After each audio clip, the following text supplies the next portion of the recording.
Alors les amis, que je vous explique pourquoi on a choisi la Ninja 400. Parce que tout simplement il nous fallait un daily. Le but de cet achat, c'est de préparer une moto à la fois pour la route et pour la piste. Et donc ce genre de moto, aujourd'hui on va pas se leurrer, les temps sont durs. Et ça nous permet avec un budget, alors je vais pas dire raisonnable parce que voilà, tout est relatif. Mais disons qu'on va pouvoir s'amuser avec des pièces qui auront de l'endurance. Par exemple, un train de pneus va faire peut-être la moitié de saison comparé à un 600 où tout simplement en quelques sessions il aura fondu comme neige au soleil. Alors déjà on a une position très haute, le bracelet ne sont pas cassants. Et là du coup c'est la première fois que je l'utilise sur la route ouverte. Et c'est vrai que c'est un vrai régal. Je m'amuse comme un petit fou. La suspension vraiment bien pour la route. Et ça c'est le genre de choses par exemple que je vais peut-être regarder à changer pour la préparation piste. Déjà pour me faire plaisir avec une belle suspension. Et surtout une suspension qui acceptera un petit peu plus les défauts du circuit par rapport à mon poids. Ouais, bon par contre j'ai le capteur de boîte qui merde un peu. Faut lui donner un peu de jeu quand même pour qu'il récupère le point mort, sinon il clignote. Salut les copains. Ah, un 900 XR. Je vous rappelle qu'il y a l'essai en vidéo sur la chaîne Shifter. Vous voyez la suspension, le travail de suspension sur le Dodan là par exemple. Voilà, ça, on ressent que c'est une routière quand même. Que c'est pas une ultra sportive comme on voudrait nous la vendre. Déjà par sa position de conduite, mais aussi par son confort, parce qu'elle est très confortable. Alors si je peux vous parler un petit peu de la bulle Puig, parce que je suppose qu'il y a beaucoup de gens qui vont vouloir peut-être la changer. Donc celle-ci c'est une Puig full black, donc elle est vraiment teintée opaque. Alors ça ne me dérange pas, pourquoi? Parce que du coup elle n'est pas du tout dans le champ de vision. On se retrouve tout de suite dans l'atelier d'Alex. Alex qui est notre nouveau mécano pour la chaîne et pour les 23h60. Et puis du coup on va voir ensemble les petites modifs qu'on va apporter pour que la moto soit plus polyvalente sur circuit et sur route. Vas-y.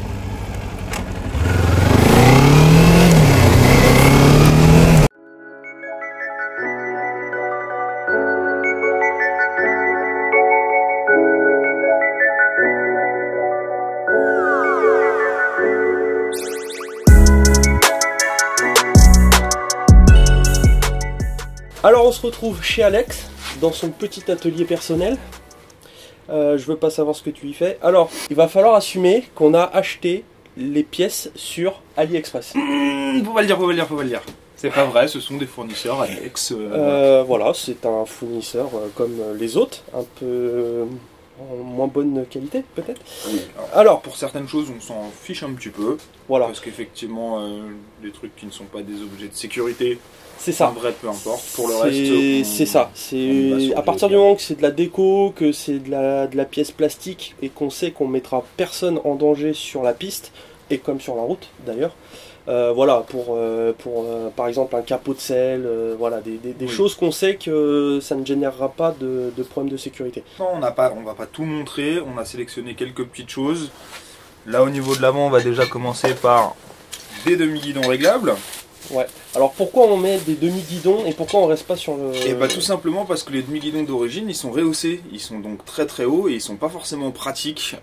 Ça induit une position qui est pas la bonne, ça implique en fait qu'on ne puisse pas les régler tout simplement en fonction de notre taille, en fonction de notre poids, en fonction de notre type de pilotage. Sachant que moi je l'ai utilisé sur route aussi. Ouais. Par contre c'est vrai que d'origine pour une utilisation quotidienne c'est top. Ça suffit très largement. Mais effectivement malgré tout elle va être amenée à faire de la piste et c'est aussi pour ça que tu l'as acheté, donc il faut prévoir en conséquence. Mi-piste, mi-route. Exactement. Et on va partir sur la protection, ce qui va être important parce que malgré tout on est sur piste, on va prendre quelques petits risques et là on a des petites protections. Alors je pense qu'ils vont venir quelque part comme ça et sortir du châssis. Ouais, en fait c'est pour protéger en cas de glissade. Tout ce qui est carénage et même si on va un peu plus loin, tout ce qui est carter. Alors on verra plus tard qu'on a aussi des protections de carter. Mais ça, c'est parce que monsieur a pour idée de faire un petit peu de compétition, n'est-ce pas? Oui, mais ça, c'est pour après. Ça, c'est pour après. Et ça sera pas du coup avec ces pièces-là. Ce sera pas avec ces pièces-là. Alors, il y a des pièces où effectivement, tu pourras te permettre quand même. On verra plus tard que les protections de carter, sur le principe, que ce soit des vraies ou des fausses, le championnat n'impose qu'une protection. Voilà, ouais. Donc, qu'elle soit belle, réelle ou pas, peu importe. Alors, bien entendu, on ne favorise pas la contrefaçon. Loin de là. Loin de là. Les petites protections, voilà. Concrètement, c'est juste des gros bouts de plastique qui viennent se mettre par-dessus les carters en cas de glissade. Et c'est de toute façon autorisé qu'en plastique. Il faut que ce soit du téflon, soit du carbone, de la matière composite. Ou c'est des vrais. Voilà. Et ben ça fait plaisir. Ça fait plaisir. Voilà. Là, on va être sur des commandes reculées. Et les commandes reculées, ça sert à plusieurs choses. Comme tu le disais, gagner de l'angle, parce que sur les motos d'origine, les calpis ont tendance à être un peu bas, et c'est ce qui vient frotter en premier. Ouais. Surtout quand on a un poids svelte comme le mien. Oui, bah le mien aussi. Hein, voilà, on fait partie de cette catégorie de gens aidés par leur physique. Épais, on va dire comme ça. Robuste. Robuste. Bien et donc du coup, voilà pourquoi on met ce type de commande reculée. Et quand on est sur une moto où on n'est pas à l'aise et qui n'est pas faite pour nous, et bah ça devient compliqué de se détendre. Est-ce que tu crois que le fait qu'on ait des combinaisons Kawa, ça va aider Ah mais là on est au top. Ah ouais, c'est-à-dire que là on a juste en mettant la combinaison on a gagné en compétences. Ah, là on est devenu mécanicien professionnel. Je sentais qu'il manquait un petit truc. Mais bien sûr. Oui, voilà. Bien sûr. Là on est au top. Parler de cet achat compulsif. Alors totalement compulsif. Tu sais c'est le genre de truc quand tu es sur ce style de site. Tu sais, quand tu as fait ton panier, il te fait des suggestions. Tu vois. Ça ne sert à rien. Ça sert strictement à rien. Et tu te dis... Mais c'est sympa. Tu te dis, ah bon, ouais, ça ferait bagasse. Bon, bah on va partir, hein, allez. Let's go. On s'y met. Bah ouais. Allez, c'est parti.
Eh ben écoute, ouais, ça y est. Bon bah voilà, ça y est.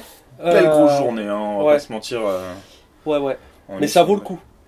Bah 100% complète. Là du coup on a une mi-course, mi-route. Exactement. Il y a encore quelques petites choses à faire, mais en vrai, elle est déjà utilisable sur piste à 100%. Elle est complètement légale, road légale. Donc sur le principe, il n'y a plus de soucis. Ok. Et donc du coup, en plus, on a finalement changé la suspension.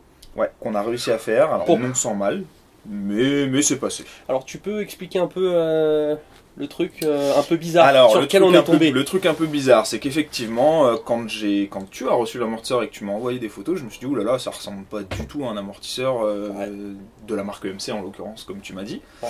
Et effectivement, après quelques petits renseignements, je me suis rendu compte que oui, c'était un ressort EMC, mais pas un amortisseur EMC. Et donc en l'occurrence, c'est un amortisseur de R1 Crossplane première génération. Et ça fait le taf. Et ça fait largement le taf, bien sûr, parce qu'au niveau, sans rentrer dans la complexité, la partie hydraulique est beaucoup mieux. En plus de ça, on a la qualité de l'amortissement de EMC via le ressort. Ouais. L'ancien propriétaire a fait juste des cales qui fonctionnent très bien. C'est un petit peu compliqué parce que c'est usiné au millimètre. Donc c'était un petit peu complexe à monter, mais une fois que c'est posé, une fois que ça va bien, on peut régler la compression, on peut régler la hauteur du sel. C'était ça le but. Ouais. On va pas se la raconter, on va pas s'imaginer des trucs, c'est uniquement... Pas le moment. Deuxièmement, on peut régler du coup sur celui-ci la compression. Et pas que. Compression, hauteur définitive, hauteur complète, et la précontrainte. Alors la précontrainte, on pouvait déjà sur l'autre, mais avec forcément une influence beaucoup moins grande. Ouais. Et là, on a l'avantage d'avoir ce qu'on appelle un ressort avec un tarage qui est un peu plus important. Bon, il a fallu un petit peu faire de la place. Oui, dans les plastiques aux alentours, mais ça passe. Ça passe largement, et en réalité, ça rend plutôt propre, vous le verrez. Ouais. C'est pas dégueu. Maintenant, il n'y a plus qu'à espérer que ça fasse le taf. Mon truc Wish, falche. Eh bah, étonnamment, ça rend bien. On est désolé de le dire. Bon, après les goûts, les couleurs, on s'excuse. Mais en vrai, disons que c'est discret, et du coup, ça apporte, on va dire, un petit peu plus de... Côté racing. De côté, voilà. Ouais, tout à fait. Ça fait une petite masse en plus, et du coup, elle fait moins petite. Exactement. Ça lui donne un peu plus de gueule. Ouais. Tout à fait. Ça ne sert strictement à rien, on est d'accord. Mais par contre, voilà, ça fait le taf. Non, puis ça homogénéise parce que tu as du carbone un peu au milieu avec les protections, tu as du carbone un peu à l'arrière avec le capot de selle, ça manquait un peu à l'avant, let's go. Du coup, les rétros ailerons. Ouais, les rétros ailerons. Bon. Oui, c'est du falche. Oui, ça fait kéké, on est d'accord. Sur le principe, ça va être utile pour toi. Voilà, faut juste comprendre que quand tu vas sur une session piste, très souvent on te demande de retirer les rétros. Exactement, sauf avec ces modèles-là. Voilà. Bon, moi c'est vraiment le but de pouvoir, hop, en 2 secondes, on n'a plus de rétro, on n'a plus ce réflexe de regarder dans le miroir. Bon, bah merci Alex. Bah je t'en prie. On en a un peu sué. Mais ouais, ça va. Bah, sur la fin de journée, je dirais. Au début, ça tout roulait bien sur le début de journée. Effectivement, l'amortisseur nous en a fait un peu plus baver, mais c'était prévisible. Et encore, en toute franchise, et on en avait parlé avant, je pensais que ça monterait pas. Oui, c'est vrai. Et j'ai été mauvaise langue. T'étais très négatif. Je t'ai trouvé très négatif. Je vais pas te mentir. Tu ne m'as pas fait confiance du tout. Par expérience et pour toucher les motos de tout le monde depuis quelques temps, je sais que les bricolages en général ça marche pas. Mais là effectivement l'ancien propriétaire a fait le taf, les petites cales sont parfaites et sont rentrées comme il faut. Ouais. Bon, comme d'habitude, il faut toujours un peu taper dessus, mais ça passe bien. Bon, bah, il n'y a plus qu'à essayer sur piste. Bah ouais, j'ai encore un peu de boulot sur les miennes et promis, je vous rejoins. Allez, c'est parti, on va au circuit Carole. Allez, go. Go.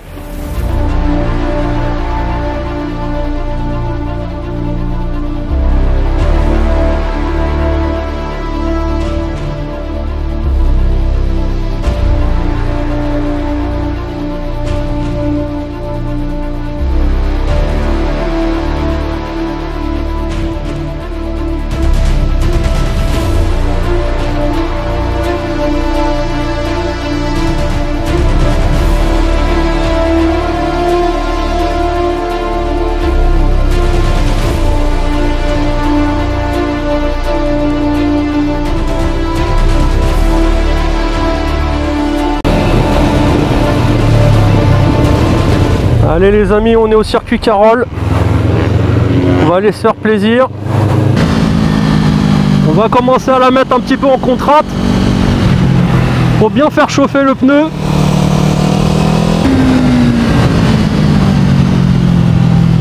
Oula. Alors le freinage, c'est pas ça. Hein. J'ai aucun feeling.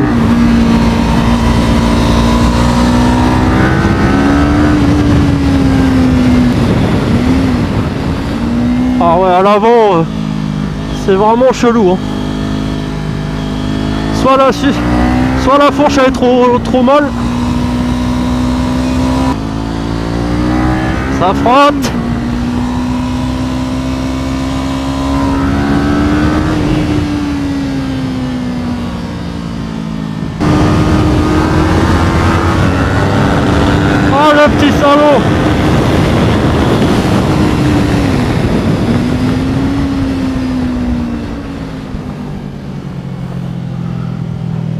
Drapeau rouge. Faut sortir. Ouais, j'ai aucun feeling à l'avant. Il y a comme du dribbling. Ce qui peut être dû au disque d'origine. Bon, les pneus sont chauds, on repart. On va essayer de suivre Gabi Gaz qui s'entraîne aujourd'hui avec nous. Bon, clairement on n'a pas le même niveau, donc on va essayer seulement. Ah ouais, les freins à l'avant, je pense que il y a moyen que, à mon avis, le disque il voile ou que les plaquettes surchauffent. Faudra changer les plaquettes alors.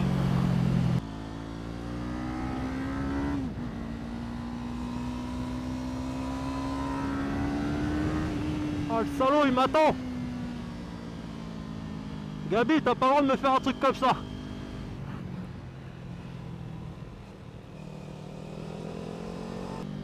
Wouhou, totalement foiré.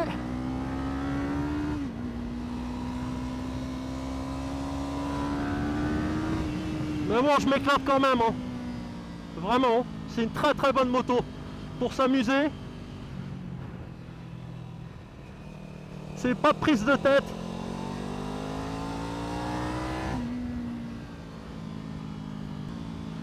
Pour rappeler, Gabi, il est remonté de la 25e, je crois, à place.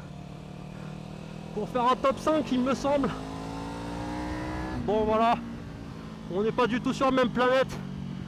C'est le genre de petite pépite en France. On a de très bons jeunes pilotes.